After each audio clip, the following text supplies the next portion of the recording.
Are you able to talk to Sandy over the air? Yeah, yeah. Got about 4 minutes. Yeah, we Okay. got it. Well, one thing I noticed that might be interesting. I looked at the plurality of votes. Long live the king. He talks about this huge mandate that he's got, that he's the people's president, that therefore the people have spoken, and he's got a right to do any and all things. If you look at the pluralities from the last election since the turn of the century, the second George Bush got 50.7%. Obama got 52.9% and 51%.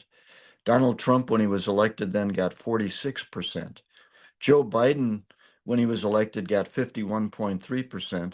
And Donald Trump in this last election got 49.8. So Trump is the only president in this century who's been elected by less than a majority. Sandy, and yeah, that information I mean, is it's just, telling. this notion that because he's elected by the people, he's got this he's got the people's will behind him, and he's got a right to do any and all things, act above the law, to enact whatever it is that he wants. He wasn't elected by a majority of the people. Well, Sandy, it's not only him, but his minions all say the same thing. Yeah. He was elected, and overwhelmingly to do what he's doing. As you just stated, not the case. Yeah, I mean, no president gets elected with a big majority, and that's why the president isn't entitled to do any and all things he wants. That's why the end doesn't justify the means. That's why we have checks and balances, because he reflects at most a trend in one direction or the other, but he doesn't reflect a massive majority view. And almost each one of those presidents that I enunciated also had the Congress elected with him in the same way that he did. Sandy, and the rest of them did not totally abdicate the Congress. They did not basically move the Congress. Well, and in fact, the Republican Congress went crazy when Barack Obama in his second term began to use executive orders because Congress had decided to stonewall him and not pass anything. And McConnell had said that it was their intent to make sure that he got nothing done. So then he started issuing some executive orders, nowhere near the number that Trump has now issued, and they began to call him an imperial president. They began to describe him as acting outside the Constitution. Well, Sandy, I think we should begin the show with that. Yeah. Yeah. Okay. We'll begin lightheartedly talking about Bobby Portis, and then we'll move on to that. Hey, we'll go to the next Bucks game together. Okay, I'll send you. Yeah. All right.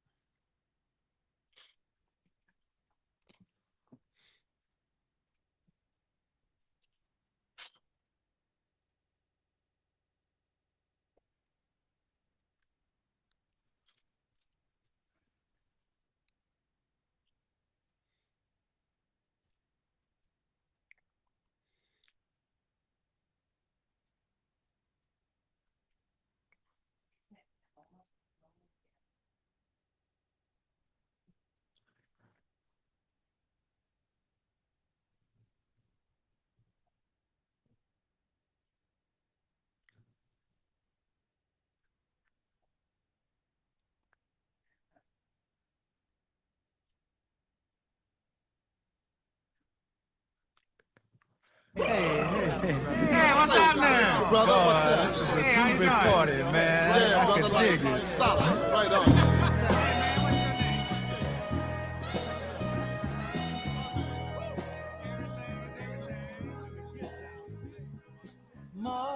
Mother, there's too many of you to cry.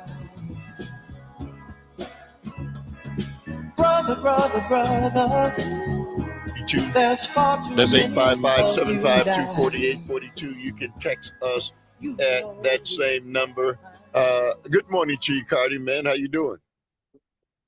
Man, I'm blessed that it's Friday, TGIF. I'm so happy it's Friday, man. The weekend is above us. I'll be in Green Bay tomorrow for a showcase, and I'm just living life. The weather warmed up a little bit. How about you, Earl? Hey, Sandy, you ever notice the young guys?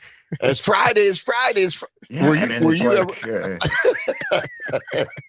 They just scrape through Monday through Thursday to get to Friday so that they can get to Saturday. Do you think we were ever like that? Yeah, I do remember the weeks seeming very long, and the weekends seeming very short. I remember there was a relativity problem there. Yeah, well, by now you know who that voice is. That's my co-host, Sandy Williams. Hey, good morning to you, Sandy. How you doing, man? Well, I'm doing all right. And the Hey, Bucks, Sandy, it's the Friday. Bucks last night. Hey, the Bucks last night did it. That was Yeah. kind of that's a good thing. Hey, Sandy, but I can't let you skip. It's Friday. Yeah. Let me Yeah. let me ask you. You've been retired for a while. Every Does it day's matter? Friday. Does it? Yeah, that's what I was gonna say to you. Repeat that. Yeah, every day's Friday. Well, actually, depending on how you retire, every day is Saturday. You know, Yeah. Yeah, there every is night something. can be Friday night. You know, it's It's kind of nice, right? yeah, it's nicer than you think it's going to be. Actually, Yeah. it works out all right. Well, you know, when you have family and you have things that you do and activities. I mean, if you retire just to sit at home on the couch, Not good. not good, No. not good. But if you stay active and moving, like I know you do, Yeah. I mean, I think life has got to have purpose, and so what retirement has allowed me to do is simply to gauge what I want to do, and to do that, to focus my guns and effort on things that I would like to accomplish, and so I think that many people look at Jimmy Carter. I mean, retirement was hardly a man. retirement for him. Yeah, Sandy, we got a lot to talk about today, as always. I want to begin with the shocking news of the Bucks yesterday. Yeah. Man, when I heard that, well, first off, Well, we're talking about Bobby Portis mistakenly, apparently, taking a banned substance, being tested for it, and now being suspended for 25 games, which is essentially the rest of the season. Sandy, he's their third guy. Yeah. Scoring, rebounding, and if you took away anybody else's third guy, it would be devastating. So it's going to have a profound effect. Well, I felt particularly badly because I think Doc Rivers did the right thing yesterday to have a press conference to discuss who Bobby Portis is and how this happened, and ask the fans to understand, look, this is not because this person is a drug abuser. This is because this person mistakenly took a drug called Tamarol when it should have been Tadorol. I'll probably get them confused because I'm not conversant. But one of them is a opioid containing drug to be taken for healing from, and the other, and they're both used for the same purpose. It's just that, and an aide thought he was giving him the right drug, and gave him the wrong drug. And apparently this story has been checked out. It's what happened. But the NBA rule is apparently indelible and unbendable. And if the test is positive, you get suspended. Well, you can't blame the NBA. That their rules are what they are for a reason. Sure. And so they can't do something special for Bobby Portis, right? I mean, that's what it is. But the truth of the matter is, Sandy, now we'll see. People have been questioning whether or not Doc Rivers can coach. I've heard a lot of people say he can't coach. He can't coach. I think Doc Rivers is a much better coach than they've given him credit for. Sandy, he's been putting together pieces. And I think after watching the game last night, he's got some better tools to work with. People were looking for some major big trade you and I and others, we were looking for some, off the chart trade during the deadline, but clearly they didn't have the pieces or any of those things. but they've kind of remade the team, Sandy. Well, they took a flyer on this Kevin Porter, who apparently was having trouble, not so much with his talent, but with keeping himself harnessed and focused to use his talent. He was a high draft choice. There were high expectations for him, and I think this were his fourth team in 4 years or something. But the guy, if in fact he makes good, he's a super talent, and so they've maybe done some things that could be big improvements. They've got some younger athletic people like you've been talking about they need. I'm like, there's always some naysayer, Mark, who says, if we believe that Bobby Portis did this unknowingly, there is no hope. I mean, Bobby Portis is not a guy.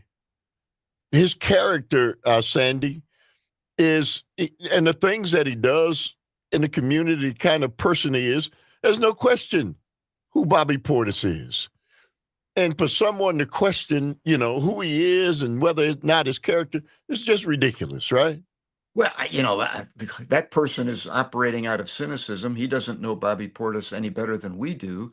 And we're operating on the information that's being provided by the team, by Portis, by the league, by the coach. And I guess he's operating on a different basis. Well, Sandy, because the amount of money that these owners and organizations invest in their players, that they know who their players are, right? They do the research. They don't have druggies hanging around playing. I do know this, that the Bucks have focused on character as being an important ingredient, because they understand that in a league with a bunch of young people who are earning tons of money, that people can go the wrong direction, and it can cost you and your locker room a great deal, So I think that, I lean in the direction of both believing and trusting the words of the folks that are talking about exactly what happened here. Oh, absolutely. And the people who are around these people, who know their character, and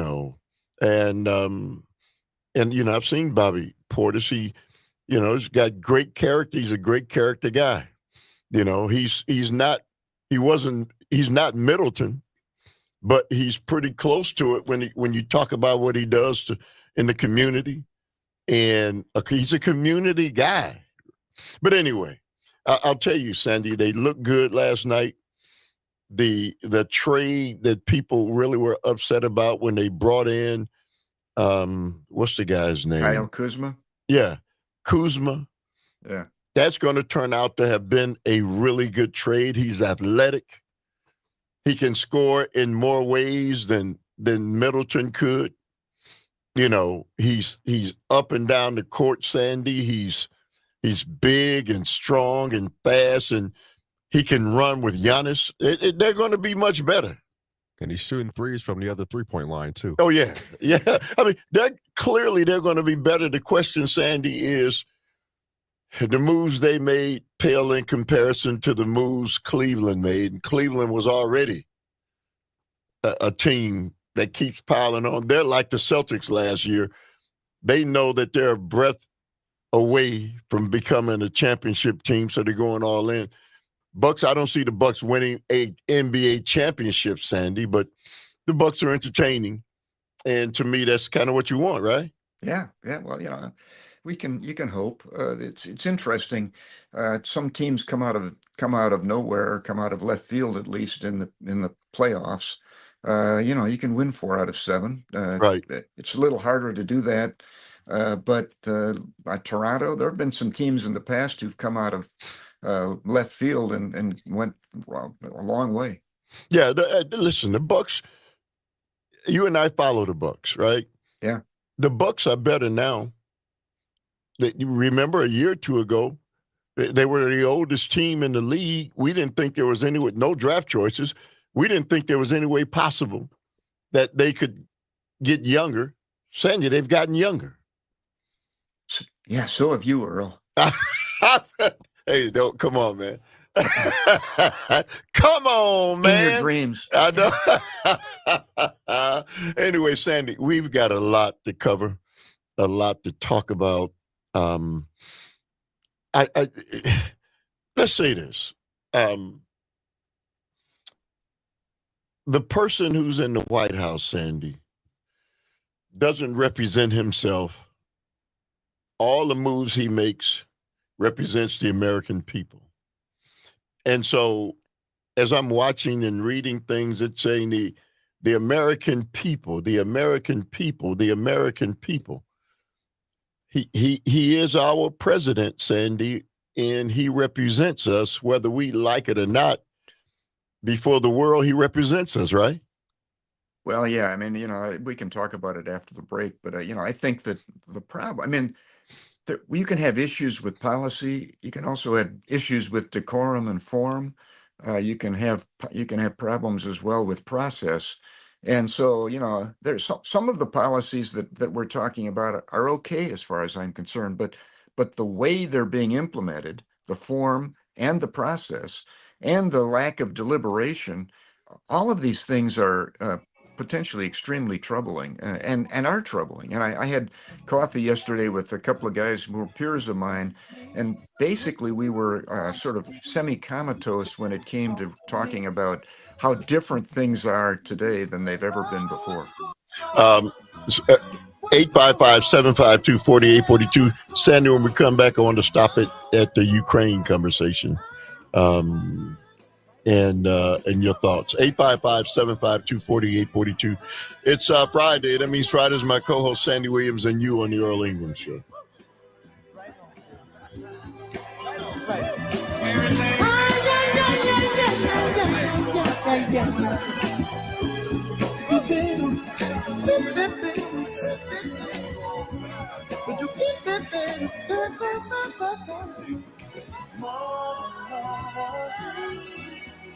Everybody thinks we're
like you were walking onto a yacht.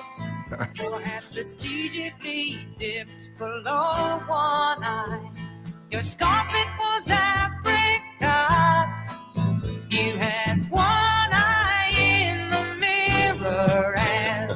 You watched yourself go apart, and all the girls dreamed that they'd be your partner. They'd be your partner. And you're All right, we can so play that for the rest of the brave. show.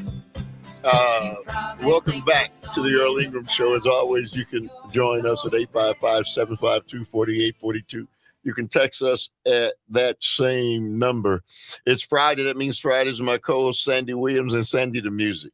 Well, that they don't. She doesn't talk about the guy being orange, but that's when he looked in the mirror, there was an orange glint. Let me say that. Well, it's a great choice. Before we go to Ukraine, that was something you and I were going to start the conversation. Yeah, I mean, one of the things that's come up this past week is I talked earlier about the imperial presidency and the extent to which Project 2025 has a concept of shifting the power substantially in the direction of the president, and that the president is elected by the people, and the people who occupy the offices in the various agencies are simply hired by the government but not elected by the people, and that therefore the president, as the elected executive, ought to have great power, and even to the extent of getting to the point of being quite imperial. And our president quoted first Napoleon Bonaparte saying, "He who breaks no law, he who saves his country breaks no law."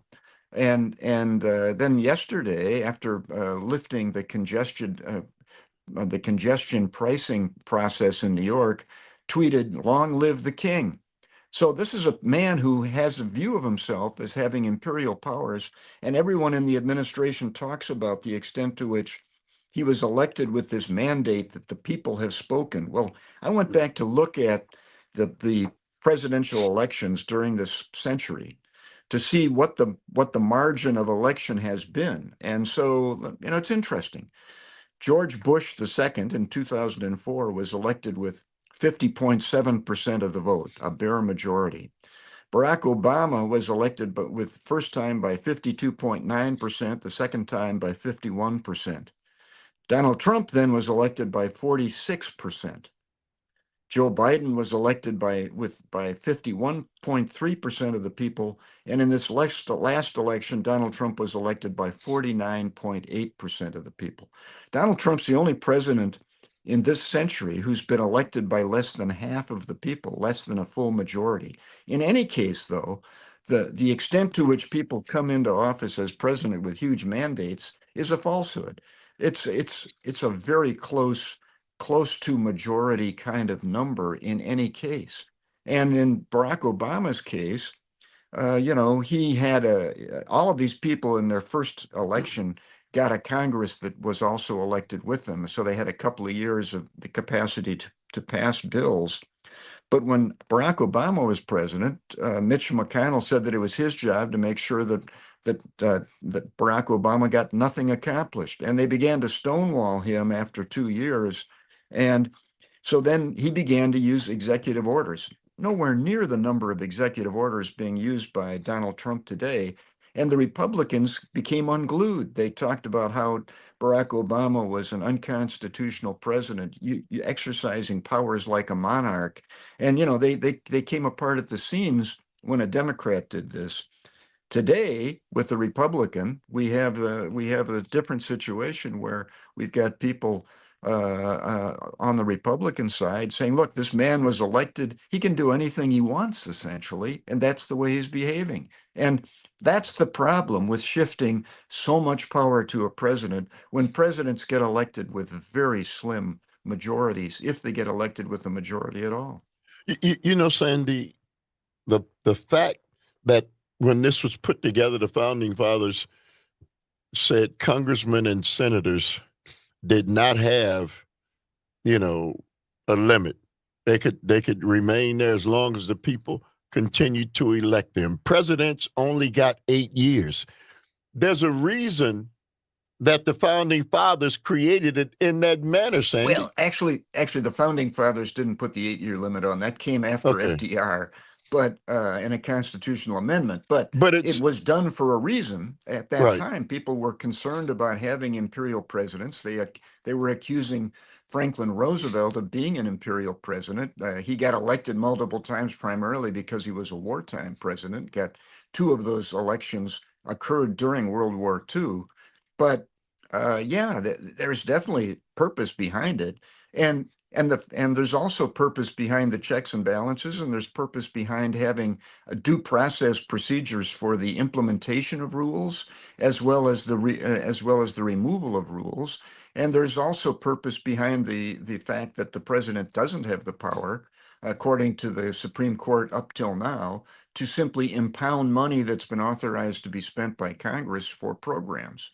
So, Well, Sandy, they clearly disagree with that, and so they're going to push the envelope and make somebody. I thought the decision was already made. How much power a president had, but apparently they're looking to say, well, we've got more power than what you've said we have. Well, they fully intend, and Project 2025 is all about this. They fully intend to push the edge of the envelope as far as possible with respect to the power of the president, the imperial power of the president. And that term is being used by those who are in pursuit of this. They are looking to make the president, put him in a position where he runs the government. But what we're watching is that when you put that much power in one person's hand, he can create something that looks a great deal like a Cosa Nostra protection racket in terms of the way he threatens people into obtaining the kind of conduct that he personally wants. All right. 855-752-4842. Text us at that same number. Sandy, after, laying that out, on the other side, we'll make sure we have a conversation about the threats being made to Ukraine. It's Friday. It means Friday's my co-host, Sandy Williams, and you on the Earl Ingram Show.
Sandy Williams, what was on your mind last night? 855-752-4842. You captured him so well. 855-752-4842. It's 855-752-4842. It's Friday. It means Friday's my co-host, Sandy Williams. Sandy, music. Well, it's about what's going on. And, it sort of speaks for itself, most of it.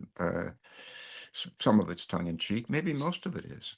But, I have to say, what seems to be going on is varying degrees of astonishing, whether it's appalling or whether it's something that is gratifying is a question of where you're coming from on this. But I think most people are astonished, and that the kind of things we're doing are out of left field, to the point where they don't seem to be the object of or the subject of much prior deliberation. They seem to be happening on the fly. We're going to take Gaza, possess it, develop it into a Riviera.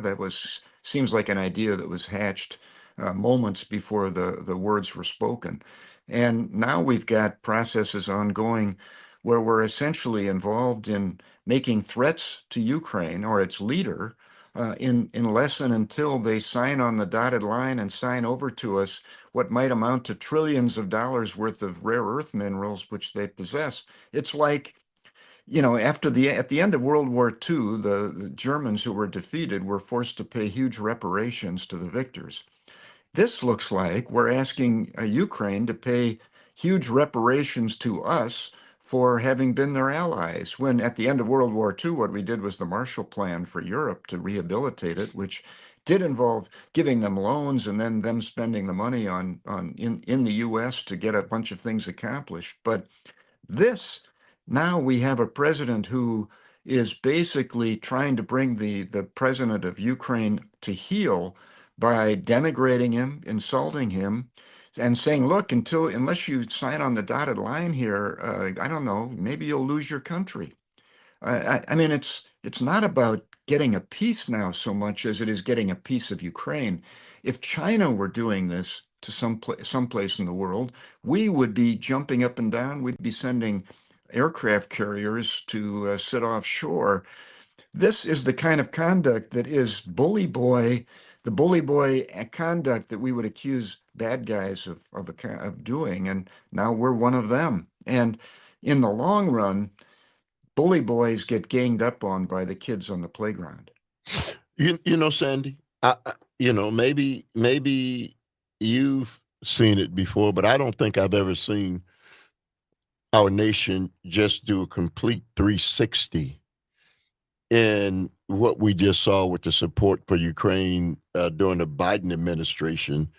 And then a new administration comes in and just totally takes our nation in a 360-degree change. Yeah. I mean, where was Donald Trump? Why wasn't he speaking up on this issue at the beginning of the Ukraine conflict and saying whatever it is that ought to be the policy vis-a-vis I was a person at the time, if you can take the transcripts, go back and look at them. I didn't think that we should be encouraging Ukraine at the time to stand up to Russia and not negotiate with them at the time that they were surrounded by troops, because of the fact that I didn't believe that we had enough sufficient real interest in Ukraine to support them all the way through to the end of a war with Russia, and to a victory. And it turns out that I was right, because here we are bailing out on Ukraine now. But that's what Donald Trump needs to admit we're doing. We're bailing out on Ukraine now.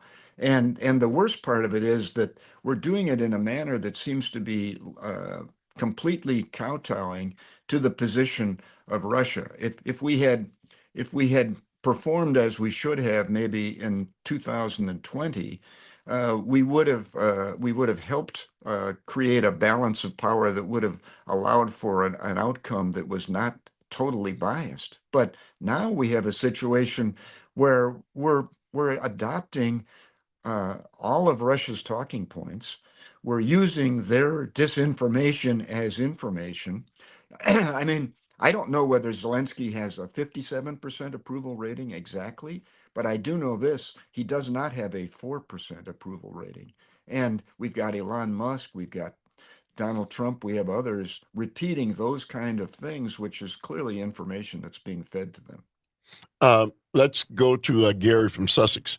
Good morning to you, Gary. You say what?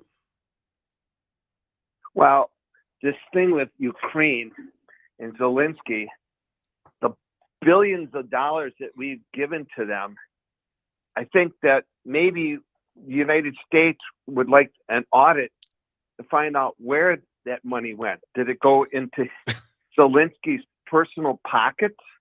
Well, he won't even give us any information where the money is, how he spent it.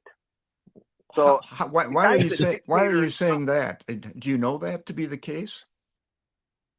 Well, this is what I've been listening to. I mean, he doesn't have any proof of where all this money's gone, and all Donald Trump is trying to figure out is, where is the money? Just no, that's not what Donald Trump is trying to do. Donald Trump is trying to get him to sign a document to sign over one half of all of the rare earth minerals that are underground in Ukraine.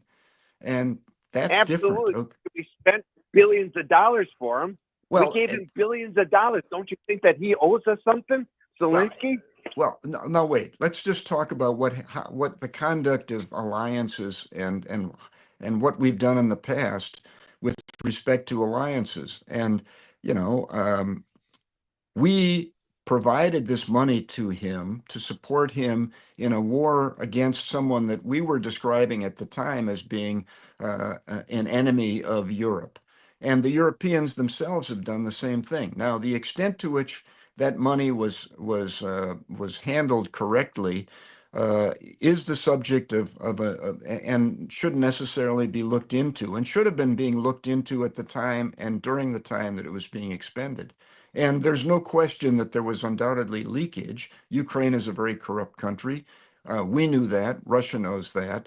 But you're trying to justify something that has never been carried out before. We did not exact from South Korea reparations for the aid that we provided in South Korea. We have not exacted reparations from any of the countries in the past that we've participated on the side of, okay? This is completely different than what has ever happened in the past with respect to our conduct. And how much do you think people who we would ally with are going to want us to be their allies if this is the outcome? Well, the thing is, all the countries that we've ever given money to are independent countries. They're not run by a dictator. Oh, Zelensky is the so only Gary. country- So Now, Gary, are you buying the proposition that Zelensky is a dictator? Because he was elected in 2020, and the only election that hasn't happened is the one that was scheduled for 2024. And you understand that having an election during a period of war is an almost impossible proposition if your country is the scene of the war. We had elections during World War II, but we did not have warfare ongoing in World War II. We were not the subject of attacks, assaults, and air raid sirens, and we could have lines of people voting without putting them in danger. do you know, Sandy, if I close my eyes and listen to Gary, I'm listening to Donald Trump. He's quoting the exact same things that Donald Trump said. He can't back up. So why is Zelensky a dictator, Gary? I'm gonna ask, why is Zelensky a dictator? Because first of all, he doesn't want to join the European Union, doesn't want to join NATO. Because Gary, thank you very much for the call. It's pretty clear Gary does not know what he's talking about, Sandy, and he's quoting things that he's heard. Well, like I said, I was against the policy the United States undertook in 2020 with respect to Ukraine. So am I unhappy completely with the foreign policy switch that where we're moving in the direction of figuring out how to deal with Russia and bring them back into the process? No. But we should look at facts and at least recognize them. Who is a dictator as between Vladimir Putin and Vladimir Zelensky? Well, I think it's pretty clear Vladimir Putin is a dictator, okay? He's been elected in falsified campaigns and elections in a country that has increasing repression, and he's in his 24th year. Well, I guess, Sandy, what I would say before we go back to the phone lines is these are the kind of things that we're up against. And it's why this is such a dangerous time. Let's go to Brendan from New Jersey. Hey, good morning to you, Brendan. You say what? Well, first of all, I mean, Gary is just he's the victim of the propaganda machine, I understand Americans being concerned about money being spent, but gee, Gary, what's going on with Elon? And why do you think he's going through all these systems? Maybe so he gets all his money for his defense contracts. And by the way, we didn't send a boatload of cash over there. We sent weapons to their country so that they could fight the Russians and so that they wouldn't be taken over by a dictator. Okay. Vladimir Zelensky was a stand-up comedian who got into politics and was voted into office. He's not quite the person that you would put in that position as a dictator. And he stood up. And all Trump is doing is going around with his hand out like he always does because he wants something for nothing. It's not costing him anything. And who do you think's going to end up with all those minerals? I know. You think it's going to be the American people? Right. I mean, you think we're going to profit from that? No, we're not. No, the oligarchs. Gary, wake up. The oligarchs are going to be selling you government cheese before you know it. All right? So wake up. Watch another news station. Turn on the Cartoon Network. Please. Have a good weekend, guys. Brendan. Sandy, Brendan kind of echoed a little bit. Yes, that's what you were saying before we went on the air, but it's absolutely true that when you end up with the right to the minerals, it's people like Exxon and people who are going to mine those minerals and who's going to get the benefit of it. The U.S. government isn't in the mining business, this process is so unseemly, and the notion that we would essentially use a protection racket scheme in order to exact from Ukraine a huge benefit in terms of a financial benefit must be frightening to all of the rest of our allies who are coming to realize that everything comes with a very big price. And my question for people who are looking at this and thinking about it is, whose arms are we pushing all these people into as we reject them and as we become an unreliable ally? I mean, if you're Europe, and you need and if you're Canada, and if you're Mexico, and if you're all these countries that we're putting pressure on, who is it that you would turn to that might be powerful enough to help them resist the power of a country like the United States? You know, Sandy, this is called the America First doctrine. It turns out it's the Trump First doctrine, and not the American people. But you know, Gary, Sandy, is just a part of far too many Americans who don't want to question anything Donald Trump says or does. They believe in him 100%. He can't do anything wrong. And I'll say to those people, excuse me, did they know anything about Donald Trump before he became the president, Sandy? His character. Well, they're proving that Donald Trump was right, that he could shoot someone on Fifth Avenue. Yeah. And get away with it. And in fact, I suspect he could shoot someone on Fifth Avenue, and Gary and others might decide that guy was a real threat. 855-752-4842. It's Friday, and Friday's my co-host Sandy Williams and you on the Earl Ingram Show. Let me tell you, the truth is in my eyes, 'cause my eyes don't lie. Amen. Remember, a smile is just a frown turned upside down, my friend. So hear me when I'm saying smiling faces sometimes. They don't tell the truth. Smiling faces tell lies. And I've got proof. Beware of the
When you were down, they were never there. When you're all alone, you really get to learn. If you get back up, they're gonna come around. All the sycophants, they love to make make romance to the ugly sound of I'm telling you what you want to hear and you pretend.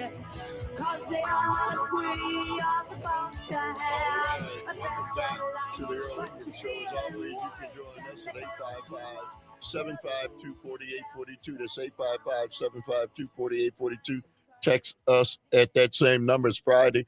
That means Friday is my co-host Sandy Williams, and Sandy, the music selection. Well, that one's Fake Friends by Joan Jett. So, we've got some potentially disingenuous friends that might not be actually there for our personal gain or benefit. We've got a lot to cover. Let's go to Ali. Good morning to you, Ali. Thank you very much for the call. You say what? Good morning, Earl. I just want to say to Gary that after 9/11, when we needed help, all the NATO nations were there to help us. And afterwards, not one of them came back and said, okay, now we want half of your mineral rights, or we want this repayment, or we want that repayment. They were there to help us, and that's what we were doing, paying our obligation and helping out the Ukraine. And for Trump to come in and say that they need elections and that we saw when even a small part of Ukraine that was taken over by Russia was forced to have elections, they were held by gunpoint to put their votes in ballot boxes. That wasn't a free and fair election. And I also have one thing for Sandy. When he says we, really it isn't we as in the United States is doing the things. It's Trump. These are Trump's policies, not America's policies. And we don't want people around the world to think that America is okay with these. These are Trump's policies that are going into effect. Hey, Ali, thank you. Sandy, I want you to clarify that because this is why I keep saying he is us, right? Well, the problem is that under the Constitution, the president has substantial powers to conduct our foreign affairs. And so this is an area where he legitimately has the power. It's normally been wielded by people who wield it with more predictability and maybe more responsibility than he is.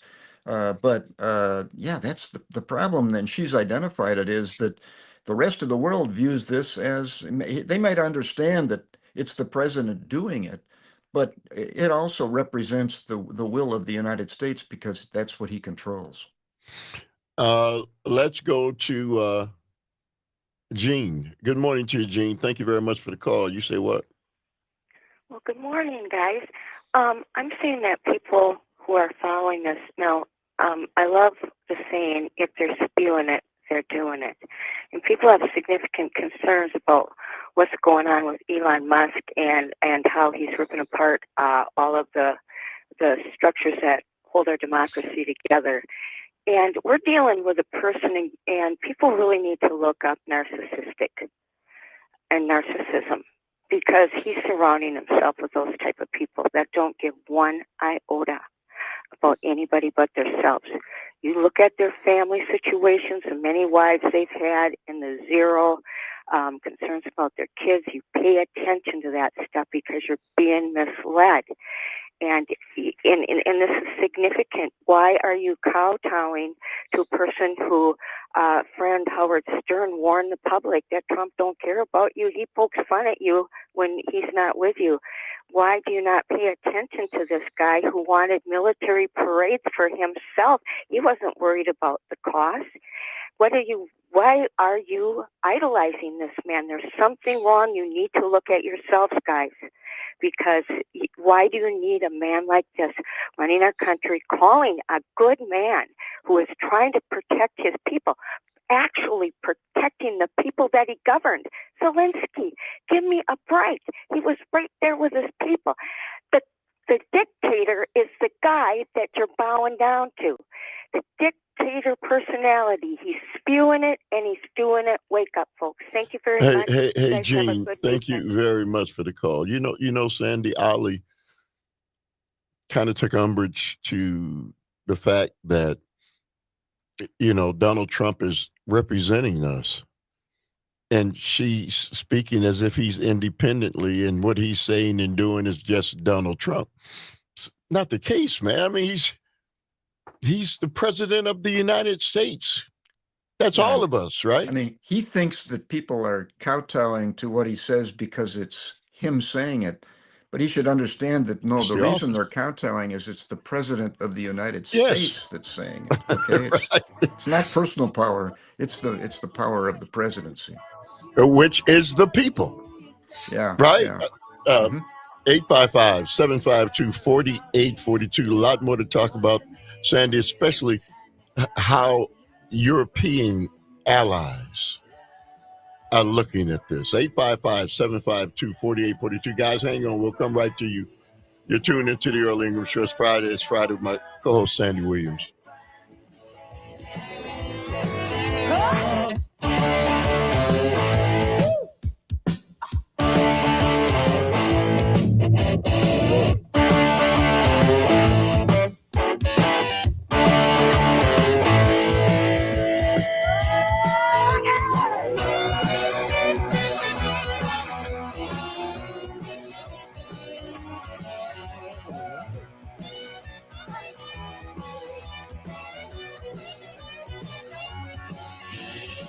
You go and tell them you were king of the hill when you need a hand. That was yesterday.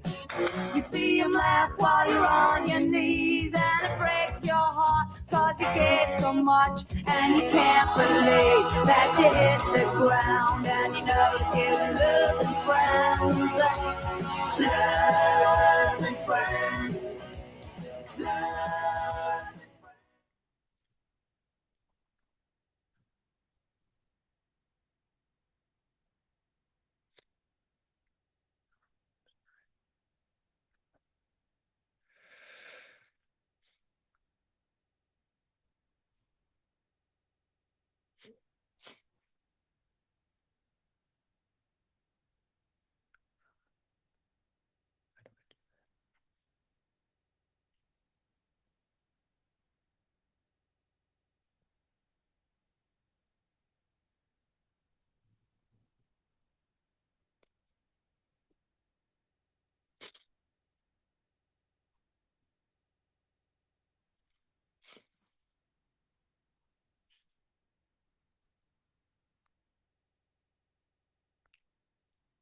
All right, Ro, I got your promo up here too if you want to start with that. All right. Give me 1 second to hit the record. I'll bring this up here for you. Here you go. As Black History Month concludes, I'm excited to introduce Dr. Hold on. Reintroduce. Okay. Yeah. Ready? Yeah, let's do it one more time. Go ahead. As Black History Month concludes, I'm excited to reintroduce Dr. Reggie Jackson. He's not Dr. Reggie Jackson, so we'll go back. Let me do it. Go ahead. I got it. Ready? Yep. As Black History Month concludes, I'm excited to reintroduce Reggie Jackson and Professor Bob Harvey for a deeper exploration of American Black history. Awesome.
When the president talks to God, are the conversations brief or long? Does he ask to rape our women's rights and send poor farm kids off to die? Does God suggest an oil hike when the president talks to God? When the president talks to God, are the consonants all hard or soft? Is he resolute all down the line? Is every issue black or white? Does what God say ever change his mind when the president talks to God? When the president welcome talks back to God, to does he fake the that Earl Ingram drawl Show. and As always, you can nod? join us at Agree which 855-752-4842, 855-752-4842. Text us at that same number. It's Friday. That means Fridays with my co-host, Sandy Williams. Sandy, your choice of music. Well, I think it's self-explanatory. I think we currently have a president where there are people out there who actually talk as if they think our president does talk to God, or that he's here because of God. We're in a strange time. We are in a truly strange time, and things day to day that are ongoing are strange. All right, let's go to Mike from Kenosha. Good morning to you, Mike. Thank you for the call, man. You say what? Good morning, guys. Happy Friday. Thanks for taking my call, as always. First of all, regarding the Ukraine issue, we need to kind of roll back the calendar a little bit and give a shout out to the Ukrainian people that, after decades of the corruption, they didn't want it anymore, and so they removed.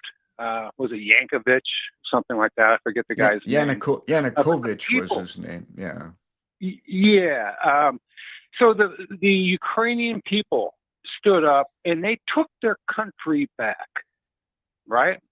So then all of a sudden now, because we all know about the Donald Trump relationship with the Russians, we know how vital the oligarchs' income in their pocketbooks was to Donald Trump's.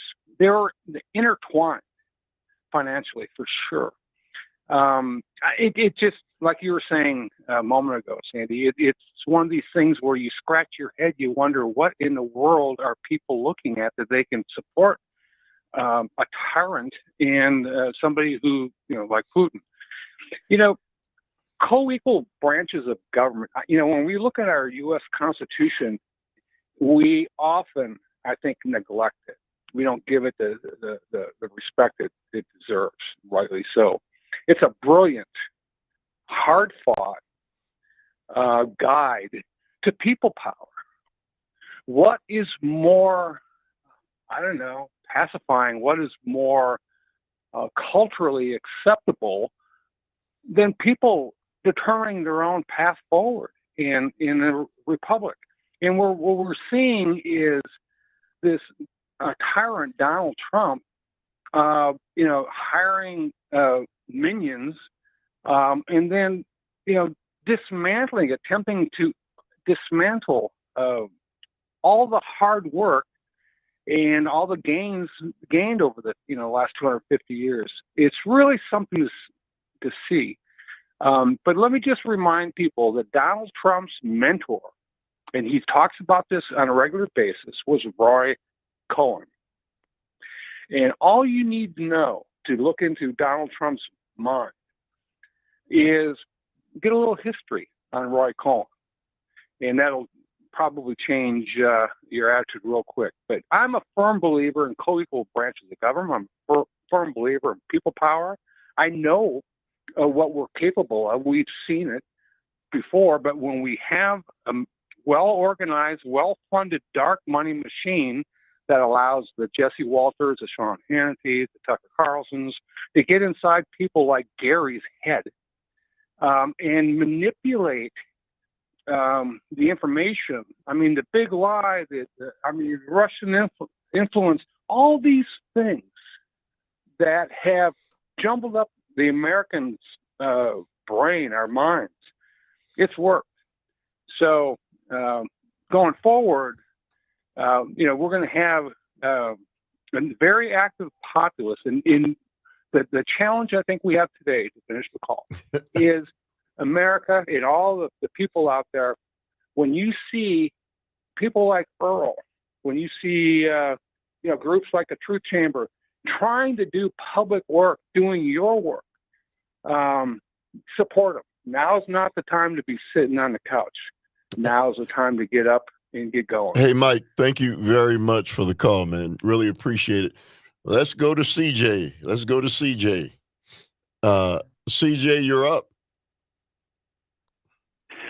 Well, thank you for taking my call, Earl and Sandy. As you folks are worried about what's going to happen and don't care about what did happen, I'd like to talk about some of the successes already. What are the border numbers already? They're down under 300 yesterday. So, as you guys claim that this guy is, he's a dictator. Ukraine is now considering security of the United States. NATO is now going to pay more because they agree. Well, wait. Let me ask you this. Wait, CJ. Wait. NATO is going to pay more. What do you mean pay more? Who do they pay money to? What are you talking about? NATO is going to pay more to themselves. The NATO countries are agreeing that they need to pay more. Pay more for what? For their own defense, right? Amen. Because well, I know, but they don't pay money into a pot. They pay money to their own defense contractors and to their own military. That's what you're talking about, right? It's not a dues payment into NATO. They weren't paying their fair share, and they're agreeing to pay more. The United States has paid a ton. Well, wait. What do you wait? No, wait. But, CJ, you're conflating. Is that not true? We don't pay money into NATO. So CJ, we pay money for our own defense. We have a defense budget, and we expend money for our defense budget. Well, right? Sandy, we haven't had CJ on for a while, and there's a reason. And he comes back and he changes the subject. The subject and what we've been talking about is not that, CJ. We're talking about a man who is the president of the United States, who is doing and saying some things to call the president of Ukraine, a dictator, and to say the things that he's saying and doing. I don't want to go back talking about the border. We're talking about the things that he is doing right now that's impacting the American people and endangering this globe. Well, and let me say that the prior caller who called in was talking about Ukraine. Ukraine's a very fraught country with very complex politics. But we should remember that Paul Manafort, the man who ran Trump's election campaign in 2016, his major client was Mr. Yanukovych, the Russian-leaning president of Ukraine, who was the subject of the so-called coup, the Maidan revolution that occurred in 2014, which itself was a fraught event. But for a long time now, President Trump has been, and his advisors have been people who have come from the Russian-leaning side of politics in Ukraine. And Ukraine has divided politics. They have people who are Ukrainian nationalists who want to move away from Russia, and there were people like Mr. Yanukovych who wanted to be tight with Russia. And we should just understand that Donald Trump and the people who have supported him have long come from that side of the ledger, okay? But we should all understand that Ukraine itself is a very complicated place that was pouring money into Washington on both sides of this. Is you misrepresent what the president says. Your party does. Okay, they claim that Trump wanted out of NATO. No, he didn't. He wanted countries to pay their. No, we actually we haven't misrepresented. We haven't even talked about that, and we haven't talked about whether he wants out of NATO or not. There are people in the news media who are suggesting that J.D. Vance and others are of a view that we ought to back out of NATO. But Donald Trump's conduct that we're talking about is the conduct vis-a-vis his direct dealings today, yesterday, the day before yesterday with Ukraine. Yeah, and making threats to another nation, before the world. That's not anything that I recall, Sandy, any president in my lifetime doing. Why should we allow any president to act in that manner? The world is watching. Yeah. All right, CJ, thank you very much for the call. Let's go to Susan from Kenosha. Good morning to you, Susan. You say what? Good morning, and I love the discussion this morning again. You guys are absolutely right about Zelensky, about Ukraine. I always wondered why Putin wanted Ukraine so badly that he would throw so many people against the wall and kill as many people of his country in order to obtain that property. Well, now we know it's the minerals for the lithium batteries of the future. And so you have to look, and there's always a reason that someone goes after someone else. But as far as us being in NATO, yes, the NATO countries are watching this, and actually every country in the world. And yes, Trump wants to get out of NATO. He said that before, and no doubt he will. And he will support Putin and his dictatorship, and he wants to bring that dictatorship functional over to the United States. And those people who actually take in all this propaganda are the people who will actually push us into that dictatorship. But one thing I have to say, the German defense minister, Boris Petrovich, I can't think of his name, I pronounced his name correctly, called Vance a Nazi. And I thought that was so hysterical, I started laughing. Hey, So, Susan. I mean, this is how they do us. Thank you very much I'll for the call. No problem. No problem. We're up against the time. But thank you very much for the call, as always. 855-752-4842. Sandy, a lot more to talk about this morning on the Earl Ingram Show. We should find some jobs. The ghetto's broke. No, they're lazy, George. I say we don't. Just give them more liquor stores and dirty coke. That's what God recommends. When the president talks to God, do they drink?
pagsitasara ilumupo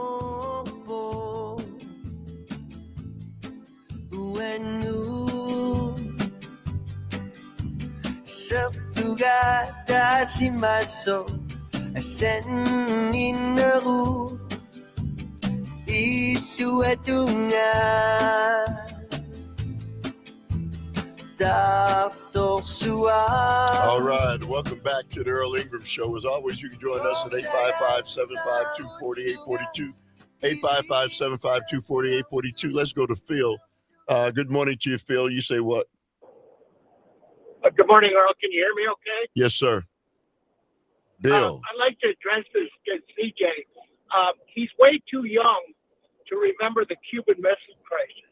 He's way too young to understand what we had to do to build an alliance of allies in Europe. So the free world had a shot. Now, Trump, who is so endeared and likes to take a knee to Putin, is giving Putin everything he wants. Putin needed a useful idiot. He found one.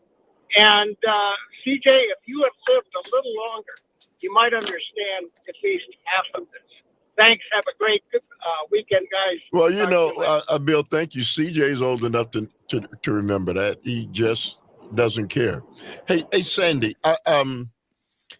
So the Republicans and Donald Trump are saying, why don't we give a Doge dividend? So help people understand what a Doge dividend is. Well, I mean, what they're talking about doing is some free money. Well, they're talking about taking money that they're supposedly saving and sending out $5,000 to $8,000 on average per taxpayer to reward them, or essentially to incent them to believe that this whole Doge thing is a good idea. Now, states have sent back money to their taxpayers, but they do that when they have a surplus, okay? And most states have a requirement that they have a balanced budget. So when they have a surplus, they have to figure out what to do with the money. And usually the politicians decide the best thing to do is to send it back to the taxpayers in some fashion. But here we have a situation in which we have ongoing deficits. And in fact, the budgets that are being passed in the House and Senate by Republicans, both of those budgets include very substantial deficits, okay? Because the tax reductions that they're talking about exceed any savings that are coming out of the Doge program by factors of 2 or 3. And so what they're talking about doing is sending money back to the taxpayers to increase the size of what the deficit would otherwise be. And they're doing it for purely political purposes. It's like, this is worse than a chicken in every pot. This is buying people's sympathy.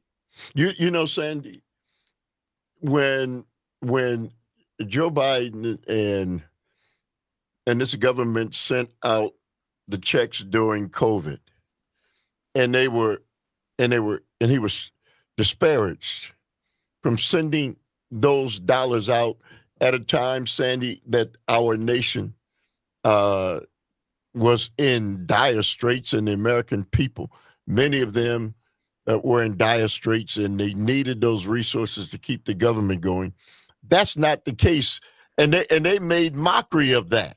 Well, you can remember that before that, the President Trump sent out checks that were signed by President Trump. He did it on purpose to make sure that everybody who received it thought it was coming out of Donald's pocket. It was an act of largesse. But this is so disingenuous. The notion that we would take money that's supposedly saved. What we're doing is saving money we don't have, okay? And we're sending it out to increase the size of the deficit. If a family did this, they would be their financial consultant would mock them as being totally financially unsound. You know, Sandy, people will, especially people, Sandy, who are struggling economically, they're playing on that. As people are, some of them at their lowest ebb, they will certainly welcome getting. Oh, who wouldn't? You know, I know free money, right? I mean, it's like Jay Beersford for Tipton, the guy, the millionaire on that TV show that used to give out $1 million to who wouldn't take it. But this is just so cynical, and it's designed to lure people into thinking that Doge is pulling off miracles. The fact is that NPR did a very deep dive into what Doge has supposedly saved so far, because they haven't been yet transparent, although the data they put out suggests that whereas they're claiming they've saved like $85 billion, the number is much closer to 1 to 2 billion, and even that is somewhat suspect. Half of the 85 billion was a misprint, okay, that they adopted a savings where the expenditure level was I believe 75 million, okay, not billion, and they cut it in half, and they took credit for the 36 billion when in fact the number was 36 million. And whereas they corrected it on one website, they have not corrected it on their press releases where they're talking about gross savings. And when you end up deep diving into whether the money was actually saved because it was actually going to be spent or was spent or wasn't spent, you find out that the number is much closer to 1 to 2 billion. Sandy, the whole purpose and reason for them to try to reel in government was to, cut the pain that the generations that come after us, that they won't have to deal with all of this debt. Right. But that's not what a decision to give this money back will render, is it? No, I mean, when you look at intergenerational equity, intergenerational interest, our interest or the interest of our great-grandchildren, sending money back today is to benefit us, our generation. Not sending that money back and reducing the debt is a benefit to our grandchildren, who are going to bear the onus of the debt that we leave behind. So, you're absolutely right that if we were going to be responsible and caring about our grandchildren, we would definitely not send that money back today. All right, 855-752-4842. It's Friday. It means Friday's my co-host, Sandy Williams. We'll come right to you on the other side. Seqinam ingiyana Yesua ipianguna sunafali asari Tokaya sa utunga Dirit slatang sugu hey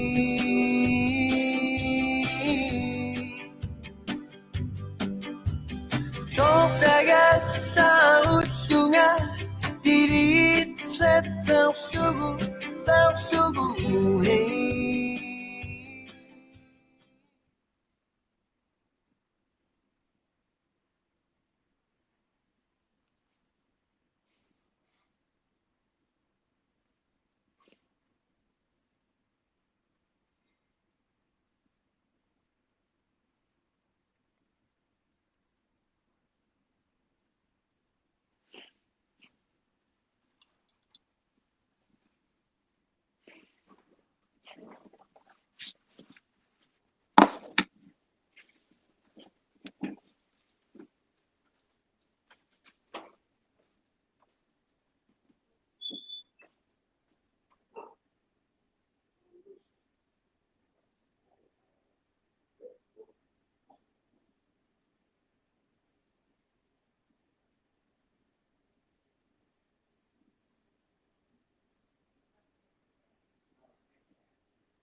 glowing hearts we see thee rise, a true north, strong and free. From far and wide, O Canada, we stand on guard for thee.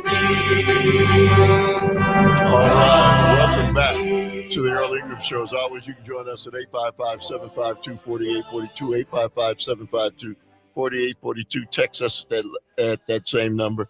It's Friday, means Friday to Sandy Williams, Sandy the Music. Well, you know, the state of Wisconsin has On Wisconsin as its theme song, and the state of Canada has that Oh Canada. You know, actually, the whole concept of Canada becoming the 51st state, you know, if Donald Trump thought about it, it would become probably the 51st through 60th state. There'd probably be 18 new senators to welcome to the fold, and who knows what their politics might be. I mean, you know. You know, Sandy, the fact that this man has picked a fight with Canada. Yeah. You know, I mean, it's just nonsensical. Well, and, you know, he talks about how we subsidize Canada to the tune of $100 billion. What he's talking about is a trade deficit, okay? We buy $100 billion worth of things more from Canada than they buy from us. But of course, we're a much bigger country than Canada in terms of our population, in terms of the size of our market. And there's no economist would agree that a trade deficit is in any way comparable to a subsidy, okay, or the payment of money to a country. But that's the way Donald Trump talks about it, and that might be the way he thinks about it. You know, Sandy, in my lifetime, I don't ever remember us having a disagreement with Canada. Well, we can definitely happened. We can definitely have disagreements about tariff policies and about trade policies, and I'm sure we've had discussions and negotiations regarding it. But I've never heard of us demeaning the place or describing it as something that ought to become our 51st state. You know, this is an imperial president who thinks about an empire. He's thinking about Greenland. He's thinking about Canada. He's thinking about the Panama Canal. And now he wants the treasure of Ukraine to be ours. And you know, and not for the nation, but for himself. Let's go to Jack. Good morning to you, Jack. Thank you very much for the call. You say what? Good morning.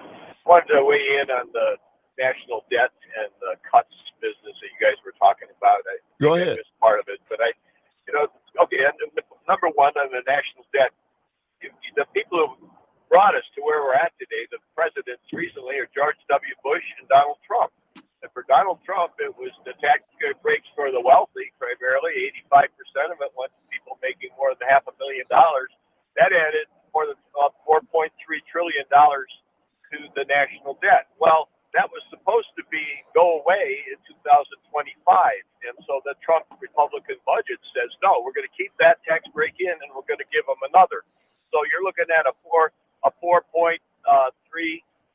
increase in the national debt because he's not removing the tax breaks that he gave, and then he wants to add another $2 trillion on top of that in terms of breaks, mainly going to wealthy people. So, you know, this business of he's going to give money back, no, he's missing the point. If you want to lower the national debt, okay, you could give something back if it were there to give, but you also might have to raise or at least follow the rules from the last tax break and increase the tax primarily on the wealthy people. So I think we're just in a terrible situation overall, but we need to stay with this. We need to watch this budget very carefully that Trump is putting out and stay on top of it. Thanks for your comments. Hey, Jack, thank you very much for those thoughts. Sandy, you want to respond to Jack? Well, he's absolutely right. Look at Rand Paul, a senator who I definitely don't agree with on many things, but he's at least a financial realist who understands that putting a tax break forward at a time when you're trying to reduce deficits doesn't make sense. And this concept of trickle down, that the tax break will itself pay for itself through an expansion of the economy, hasn't worked in the past, didn't work for the prior Trump tax break, isn't going to work for the tax breaks going forward. What we need to do is get closer to a balanced budget, which includes focusing on the revenue side. All right, let's go to Tom from LA. Good morning to you, Tom. You say what? Tom. All right, let's go to Chuck. Good morning to you, Chuck. You say what? Good morning. Part of my family's Canadian. Donald Trump, you had a caller who said, was listing his, quote, successes. We have successfully alienated our best ally. And we export to Canada the most goods and services of any country on the planet. Between Canada and Mexico, that is 33% of our exports, 1/3.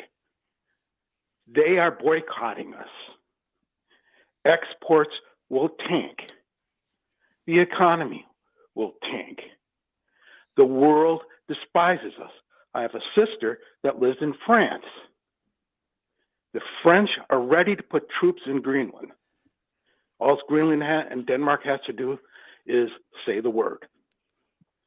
We are becoming despised. Musk, Canada, is ready to put 100% tariff on Tesla. The world sales of Tesla is tanking. Yet this man gives himself a $400 million defense contract for military vehicles. Where in the heck is Tesla's experience in military vehicles? Speaking of Doge, which is a ridiculous situation, unconstitutional as all Billy heck. And those contracts that he has worth $15 billion, he's gutting agencies that give oversight or have direct investigations of him and his businesses on those contracts. Can you say fraud? This is the most corrupt, anti-democratic administration in our nation's history, and every American should be shamed. Because I get the feedback from the world, and the world is saying, shame on America. You know, Chuck, your emotion in your voice says it all, Sandy. It is the perception. Well, well, one of the things I wanted to talk about on this show, I don't think we have a lot of time left, is how tariffs work and what this tariff program that's being talked about by the president is going to do to our economy. But if you understand it, you would understand that tariffs are a very backward process. And by erecting tariff walls, first of all, ultimately, if tariffs are truly successful, you end up not importing goods, but you also don't export many goods either, because all of the rest of the world has erected tariffs and put walls around their economy to the extent they can and to the extent possible, so that international trade is diminished a great deal. When international trade is diminished a great deal, the prices of everything across the world go up. So you end up with a world inflationary period as the world adjusts to the new world of more expensive goods being made in the most expensive way locally. And then you end up as well with the growth of each business being restricted to the growth of the marketplace in which they operate. So, you know, the United States corporations, the ones that have been successful, a great deal of their corporate growth has been premised on sales abroad. Those are the growing markets. The American economic market is very mature. Yes, it's the biggest market in the world, but it's not growing at a rapid pace.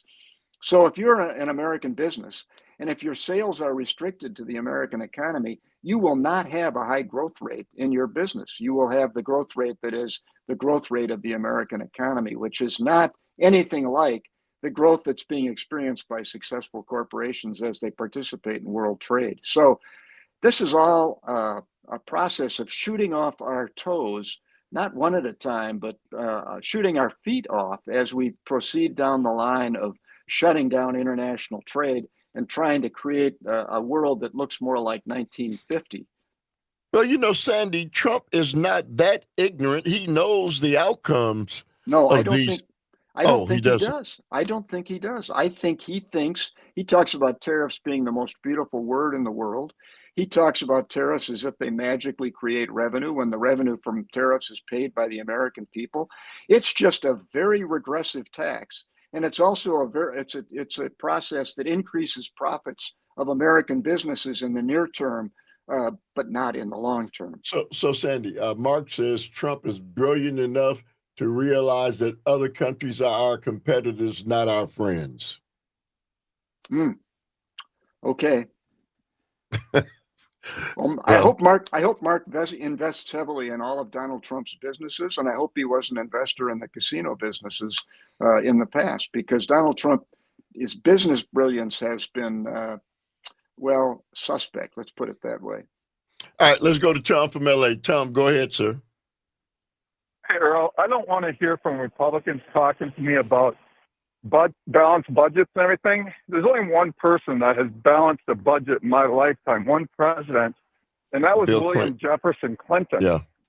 So don't give me this guff about you guys think you're the ones to save us money when you lie us into wars and you give tax cuts to the billionaire class. I would like to make a recommendation to the audience. This weekend, go to Netflix. It's cold there. Go to Netflix and go to Turning Point, The Bomb and the Cold War. Turning Point, The Bomb and the Cold War. Such a great documentary, 9 episodes, and I strongly recommend it.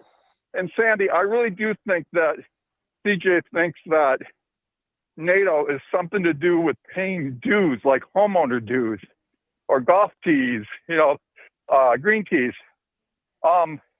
I don't think they understand it. So maybe we could take some time.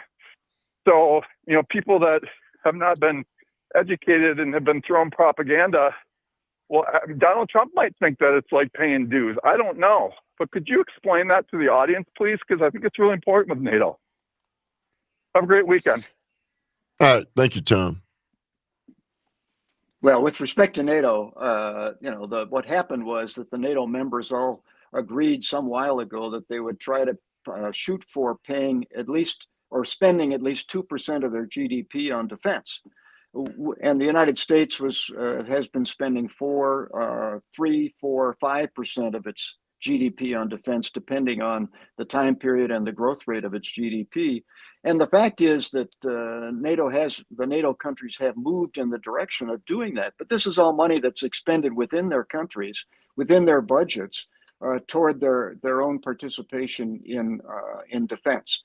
And we should understand that NATO was originated at the behest of the United States.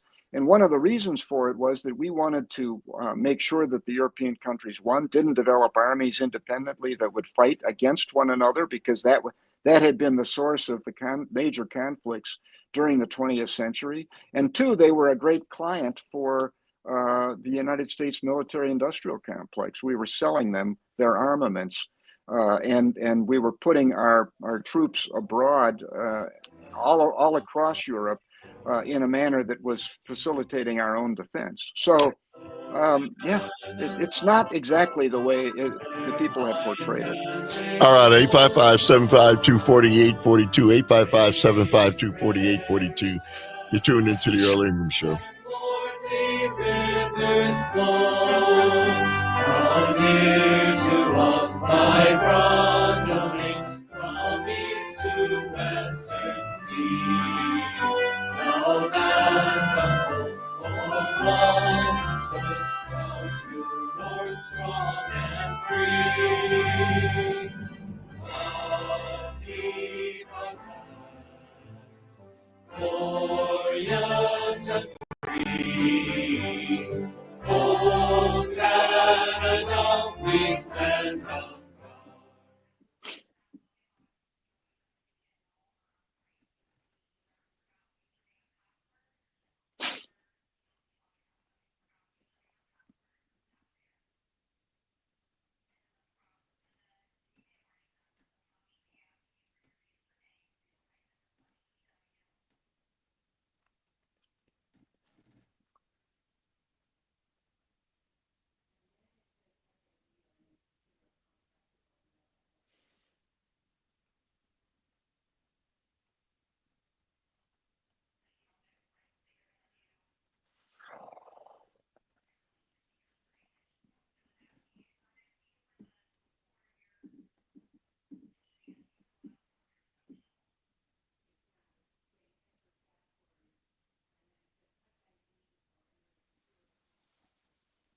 que soy el más sensual, hoy vengo de nuevo.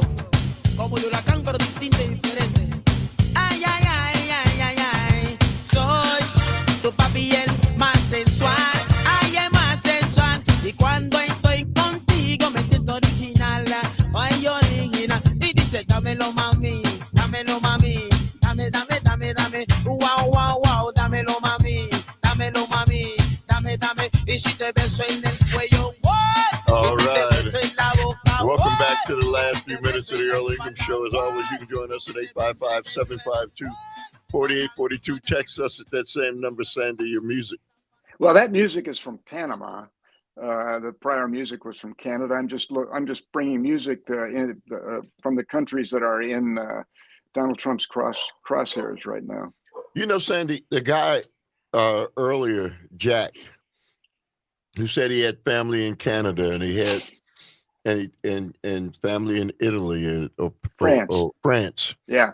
And you felt the emotion.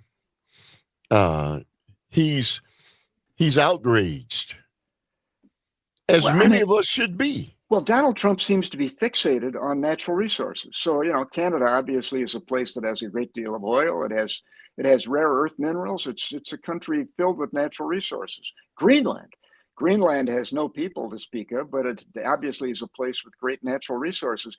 This was the stuff that drove empires to be created in the 19th century. You know, Queen Victoria was running around the world trying to find natural resources to take over. And here we are doing it again, I guess. But, you know, this is the 21st century. And the world of empire building, I thought, was in the rearview mirror. And it's kind of alarming to see us take this on again. I mean, you know, you can accomplish access to other people's minerals through alliances, through business transactions, but taking countries over was something that we accused other people of. It's something that we accused China of. We're worried about China and Taiwan, a situation in which we've conceded part of China, and yet we now take great umbrage at the notion that they might try to exert control over it. And here we are talking about doing the very same thing with Greenland, you know, Sandy, Canada. This whole idea of Donald Trump is the great deal maker. There's a deal around every corner. We don't need the president of the United States to be making deals. But there are people who defend, oh, he's just a great deal maker. That's not the way this is supposed to work. Well, I think if the rest of the world believes that the United States support and the largesse of the United States comes with a great cost, we'll find that they won't be interested. Okay, and if it comes with a big stick, then all the other nations of the world are going to have to find someone who can help them defend themselves against the guy with the big stick. And there are a couple of countries out there who are willing and able to do that. One of them is named China. And yeah. So, Sandy, I wanted to get this in. We talked about this a little bit, didn't get a chance. But the United States has been looked at as a defender of other nations of the earth all of this time. And here one guy steps in, and now the rest of the world is afraid of the United States. Yeah. That's happened in a month. In a month. No, it happened in 24 hours. You know, Donald Trump this last week, we went from one policy with respect to Ukraine to accusing Zelensky of being a dictator, to suggesting that Ukraine started the war with Russia, and to basically try to muscle Ukraine into giving us 50% of their mineral resources as a price for essentially our friendship, as a price for not insulting their president, as a price for not essentially yielding them to Russia. And to pay us back. Let's go to Cindy quickly from Appleton. Go ahead, Cindy. I don't think that Trump is a deal maker. He's a deal breaker. Look at all the deals he's breaking that's been in process for decades here. So he's not a deal maker. All right. Thank you very much for the call. Brendan, go ahead. Yeah, listen, I wanted to say real quick before we're all off for the weekend, and we're talking about Ukraine and everything going on in Ukraine. It hit the news yesterday. I got a short time here. It hit the news yesterday that Hegseth is about to start firing generals and cutting the defense spending. Right. The defense spending is just a ruse while they fire generals that wouldn't go to Greenland or Finland and try to take these places over. So here we go. Once he starts to affect the military, we got a huge problem, and America better start getting to the streets and start protesting and start letting this idiot know we're not going to stand for it. Hey, Brendan, thank you very much for the call. Sandy, he is talking about firing generals. Oh yeah, and he's going to do it for sure. I mean, it was something that they've talked about, something Hegseth that they essentially ran for his office on when he was talking to Trump about becoming what he has become. Yeah, and the fact is that much of this DOGE process ends up looking a great deal like a protection racket, which is, look, you people in these agencies, either line up behind us or we're going to put you in front of the firing squad. Sandy, great stuff. See you again on Tuesday. Have a great weekend. Thank everybody who made the show go. Thank you, Carti. Gonna warm up. Up next, Jane Madner, Greg Bach, Madner on air. See you later. Dámelo, mami, dame, wow, wow, wow, dámelo, mami, dámelo, y si te beso en el cuello, what?